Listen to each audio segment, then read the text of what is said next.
Antioquia la más educada. Gobernación de Antioquia.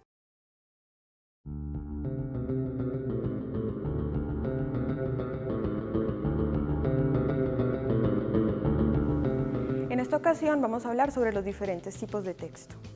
Vamos a dividirlo en dos partes. En la primera parte vamos a hablar sobre el texto expositivo y el texto narrativo. Y en la segunda parte vamos a hablar sobre el texto argumentativo, el texto descriptivo y vamos a hacer unas precisiones sobre el texto académico. Empezaremos con los diferentes tipos de géneros discursivos. Aquí se interrelacionan tres ejes: el eje social, el eje lingüístico y el eje cognitivo. El eje lingüístico es el más importante porque es el que relaciona los otros dos ejes. A través de la capacidad lingüística, entonces, nosotros estamos comunicándonos en la sociedad. Necesitamos de una competencia lingüística para podernos comunicar con todas las personas que cotidianamente nos rodean. De igual forma, a través de la capacidad lingüística, desarrollamos nuestro aprendizaje, el nivel cognitivo. También vamos a mirar que en el sujeto, en cada persona, hay una representación cognitiva de todos los géneros discursivos que está relacionada con su cosmovisión. Esto quiere decir que cada individuo, dependiendo de su contexto, va a interpretar de forma diferente diferentes discursos. Vamos ahora entonces a entrar ya en la tipología textual. Vamos a empezar con el texto expositivo. Este tipo de texto maneja una introducción que nos va a hablar sobre lo que va a tratar el texto. Luego viene el desarrollo del tema, que se explica consecuencias lógicas y puede estar apoyada en explicaciones, gráficos, ejemplos. Finalmente, hay unos párrafos de cierre que normalmente pueden ser un resumen de lo ya tratado y pueden estar acompañados de unas notas aclaratorias. En los textos expositivos se pueden dar instrucciones o información sobre algo que ya ha sucedido. Un solo texto puede estar a la vez dando instrucciones, explicando e informando sobre algo, como lo que sucede con las convocatorias. También leer y escribir textos expositivos es un ejercicio importante, pero es difícil porque exige precisión y claridad, porque están dirigidos a un público amplio. Entonces deben tratar de ser lo suficientemente claros para todo tipo de público. Los textos expositivos tienen unas características. Primero, que se dirigen a un público amplio, a excepción de los textos académicos que tienen un contenido específico dirigido a un público determinado, entonces allí pueden tratar un lenguaje un poco más especializado. También ese tipo de texto debe ser preciso y completo, porque, digamos, en una instrucción el texto debe quedar lo suficientemente claro para que no tenga problemas para el lector. También la información debe ser adecuada y ordenada según el contexto en el que estemos trabajando, y si son unas instrucciones también debe seguir un orden para no hacer perder en el proceso que estamos mencionando al lector. Deben ser amigables, es decir, que tengan una información clara y comprensible, claro, porque está dirigido a un público general. Deben ser neutros, sin marcas de cortesía. Y también la información debe manejarse con seguridad porque un error puede ser fatal, como ocurre con las instrucciones.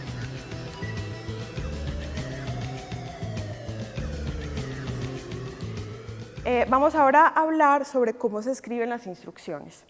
Primero, tenemos que ponernos en lugar del lector, porque quien está elaborando las instrucciones evidentemente conoce del tema y puede dar por sentado cosas que de pronto el lector no tiene presentes. Entonces hay que mirar cómo ese posible lector va a reaccionar con el texto que estamos produciendo.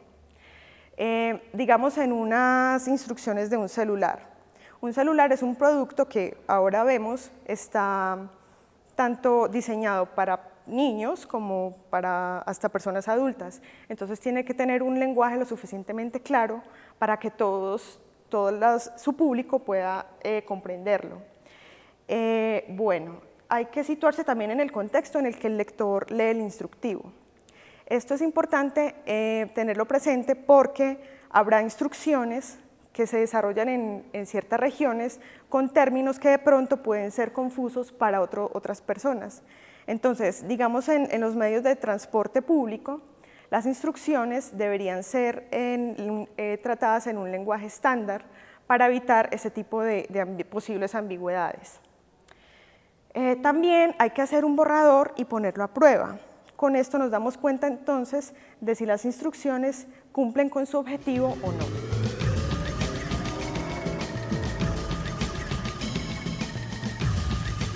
Hay unos criterios para escribir un texto expositivo. Primero, se deben incluir los datos que sean relevantes, pertinentes y ordenados. O sea, no se debe dar más información de la que necesitamos tampoco, porque eso puede hacer perder a nuestro interlocutor. También hay que explicar todo lo desconocido y evitar obviedad y repeticiones.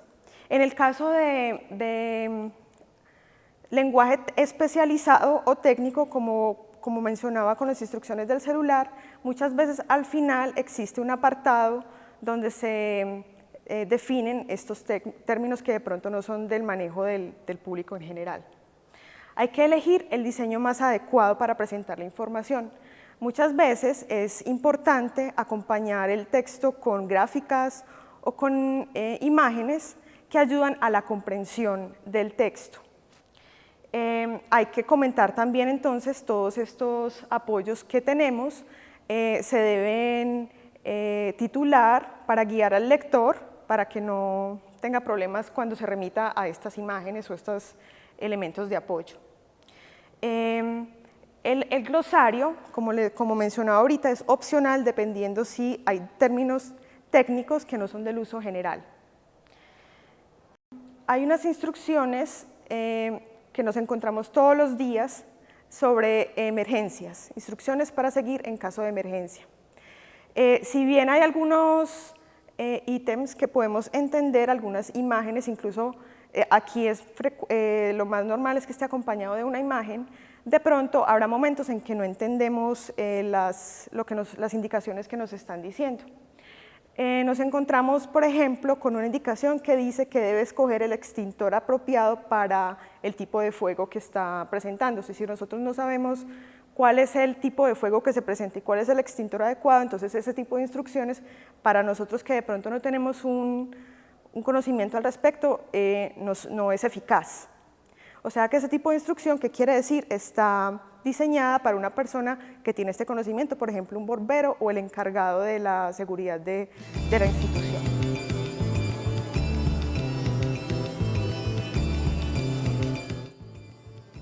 En el texto argumentativo hay una justificación y una conclusión.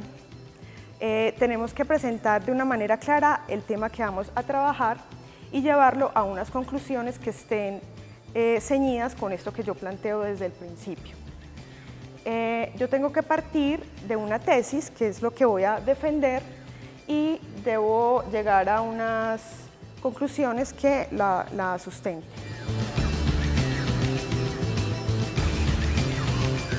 Hay algunos criterios para tener en cuenta en la escritura del texto argumentativo. Primero, debemos utilizar un título que sea sugerente, con el fin de llamar la atención de nuestro interlocutor. Esto también es importante porque, como se trata de un tema de convencimiento, de persuasión, necesitamos que la persona que posiblemente vaya a ser el lector de nuestro texto esté motivado para leerlo y logremos, en cierto modo, desde un principio, convencerlo de nuestra tesis. Luego se elabora una introducción clara que plantee el panorama del tema que vamos a tratar, es decir, dar como una especie de conducta de entrada sobre el tema que vamos a argumentar. Luego se debe plantear la tesis en forma clara y precisa. Si bien las tesis pueden estar explícitas en el texto, también existe la posibilidad de que no lo estén. Esto pasa mucho en las columnas de opinión de los periódicos. Y también se deben presentar los argumentos de una forma ordenada y lógica, con los debidos elementos de soporte. Si bien existen diferentes formas de argumentar, nosotros podemos argumentar a través de ejemplos, a través de un recuento histórico, también lo podemos hacer con citas de autoridades. No solamente los textos escritos argumentan, también hay imágenes que lo pueden hacer. De hecho, en la publicidad su intención es persuadir y normalmente el mensaje se da a través de una imagen.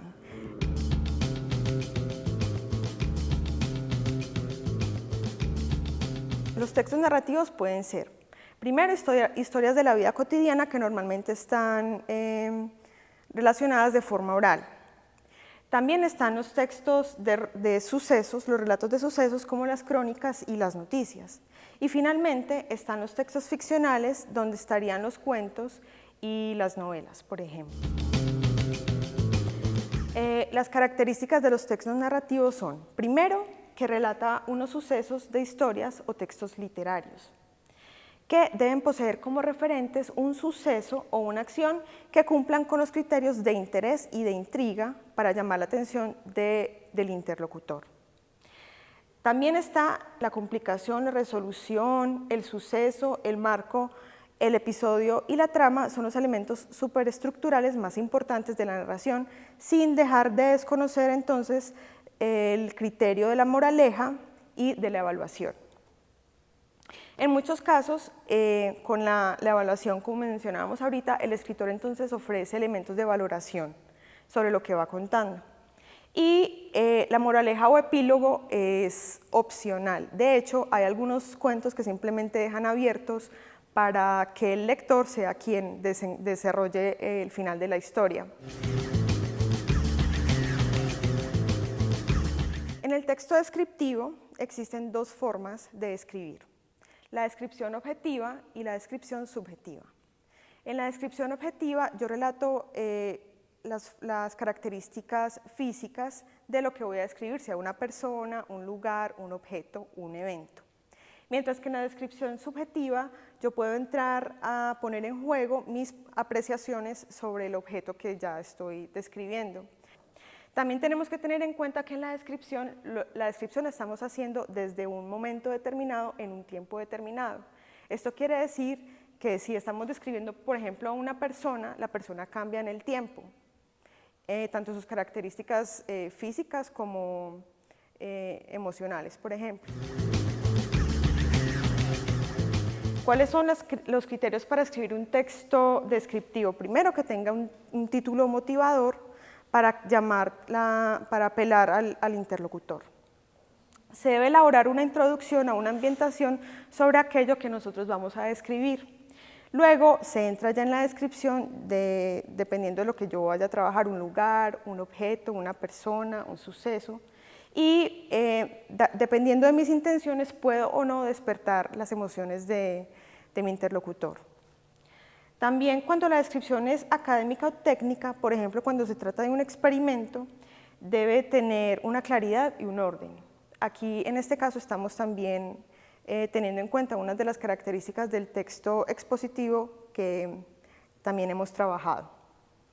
Finalmente, se termina con un cierre, que en este caso no se trata de hacer unas conclusiones, sino simplemente dar por terminado el tema.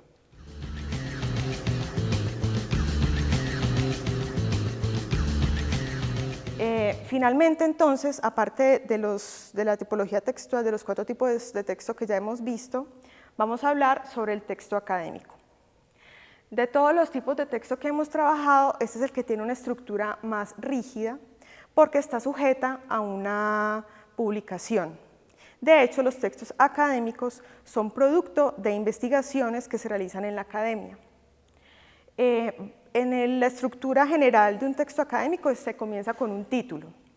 Luego vienen los créditos personales e institucionales y opcionalmente puede existir un epígrafe dependiendo de mi intención en la producción del texto. Por ejemplo, si vamos a hablar sobre una investigación sobre la literatura fantástica, podría ser pertinente entonces utilizar un epígrafe sacado de un cuento de Edgar Allan Poe que me dé de alguna forma una introducción o incluso puede resumir lo que yo trato en mi artículo. Seguidamente está el resumen y las palabras clave. El resumen en este caso es muy importante porque es la entrada al artículo.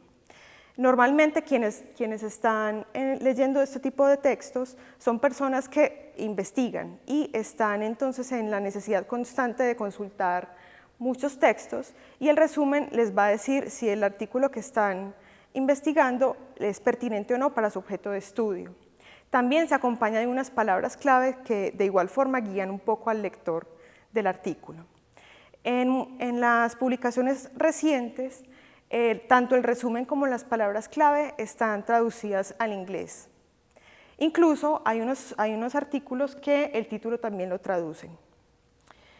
Seguidamente está la introducción. En la introducción se presenta entonces el tema que se va a tratar, la investigación, y en algunas ocasiones en este apartado se introducen los elementos teóricos que se trataron en la investigación, o pueden estar en otro apartado que se llame fundamentos teóricos o marco teórico, que es esta caja de herramientas que el investigador utilizó para desarrollar su investigación. Enseguida sigue el diseño metodológico, que es la parte fundamental de la investigación porque es cuando el investigador cuenta la manera como desarrolló todo el proceso de la investigación para llegar finalmente a los resultados. Este es el punto más importante, más crucial de la investigación, porque es donde los evaluadores tienen más rigurosidad. Finalmente, seguidamente están los resultados, que muchas veces se encuentran, dependiendo de la disciplina, claro está, pueden estar acompañados de gráficas que pueden estar comparando diferentes resultados o informaciones obtenidas de algún instrumento que se haya aplicado. Luego siguen la discusión y las conclusiones. En la discusión, el autor tiene la libertad entonces de establecer un diálogo con lo que había planteado en su marco teórico y los resultados, si corresponden o no con lo que él había pensado desde un principio, e incluso puede entrar a discutir trabajos de otras personas que tengan relación directa con su trabajo. Finalmente están las referencias, que son aquellos títulos que se citaron explícitamente en el texto. Hay que hacer una aclaración sobre lo que son la bibliografía y las referencias. La bibliografía son todos estos textos que hemos consultado para nuestra investigación, y las referencias son solamente los que yo he citado explícitamente en el texto. Entonces, tanto referencias como citas deben corresponder perfectamente. En los textos científicos hay una variante de la superestructura argumentativa, pues no solamente consiste en una conclusión y su justificación, sino que además se incluye el planteamiento del problema, la solución, los resultados y una discusión. Ya vimos que la estructura del texto científico es convencional, sin embargo puede presentar variaciones según la disciplina académica. Antioquia la más educada. Gobernación de Antioquia.